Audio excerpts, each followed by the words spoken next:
اسلام اور اس کا تیسرا حصہ، پیج نمبر 64 اور ہمارا سبق آ گیا نماز کے تیسرے رکن رکوع اور چوتھے رکن سجدے کا بیان۔ دو رکن ایک ساتھ آ گئے، تیسرا رکن اور چوتھے رکن۔ تیسرا رکن ہے ایک رکوع کرنا اور چوتھا رکن ہے دو سجدے کرنا۔ یہ ضرور یہ نہیں کہ نماز صحیح کرنے کے لیے دو تین تو رکوع کر لیں اور چار پانچ سجدے کر لیں، یا دو کی بجائے ایک ہی سجدہ کر لیں یا رکوع نہ کریں تو ہماری نماز بالکل نہیں ہوئے گی۔ سوال، رکوع کی ادنا مقدار کیا ہے؟ کتنا جھکنا چاہیے؟ رکوع کی ادنا مقدار اس قدر جھکنا ہے کہ ہاتھ گھٹنوں تک پہنچ جائیں۔ سوال، رکوع کا مسنون طریقہ کیا ہے؟ جواب، اس قدر جھکنا کہ سر اور کمر برابر رہے جب ہم رکوع کریں، اور ہاتھ پسلیوں سے جدا رہیں اور گھٹنوں کو دونوں ہاتھوں سے پکڑ لیا جائے۔ یہ مردوں کے لیے ہے۔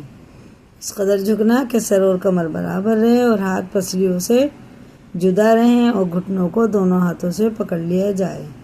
عورت کے لیے ایسا نہیں ہے،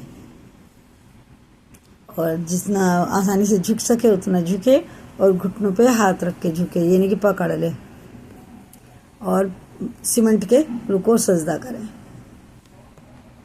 سوال، اگر بڑھاپے کی وجہ سے اس قدر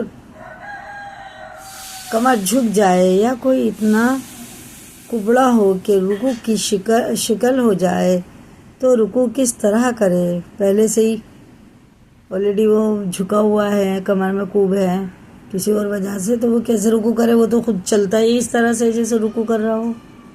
سوال، جواب، سر سے اشارہ کر لے، ٹھیک ہے نا، سر سے اشارہ کر لے، یعنی صرف سر کو ذرا جھکا دینے سے اس کا رکوع ادا ہو جائے گا۔ سوال، سجدے سے کیا مراد ہے؟ جواب، زمین پر پیشانی رکھنے کو سجدہ کہتے ہیں۔ سجدے کا مطلب یعنی ہمارا ناک اور ماتھا زمین سے لگ جائے۔ اگر صرف ناک یا پیشانی پر سجدہ کرے تو سجدہ ادا ہوگا یا نہیں؟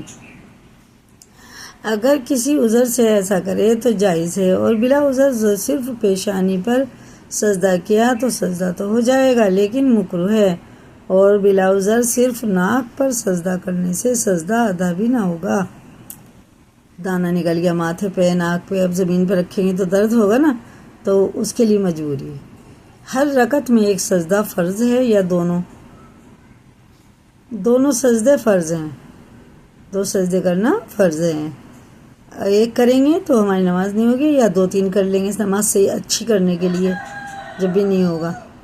صرف دو سجدے آئے ہیں تو دو ہی کرنے ہیں، ایک رکوع ہے تو ایک ہی کرنا ہے۔ اگر پیشانی اور ناک دونوں پر زخم ہو تو کیا کرے؟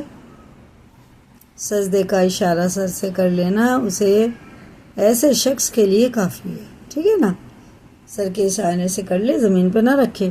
پہلے سجدے کے بعد کس قدر ٹھہر کر دوسرا سجدہ کرے؟ ایک سجدہ کر لیا، اب دوسرا سجدہ کرنے کے لیے کتنا رکنا چاہیے؟ عیدین، جواب، اچھی طرح بیٹھ جائے اور پھر دوسرا سجدہ کرے، اطمینان سے بیٹھ جائے۔ عیدین یا جمعہ یا اور کسی بڑی جماعت میں لوگوں کی کثرت کی وجہ سے جگہ تنگ ہو گئی، یا پیچھے والے شخص نے اپنے آگے والے کی پیٹھ پر سجدہ کر لیا تو جائز ہے یا نہیں؟ جواب، جائز ہے، ٹھیک ہے۔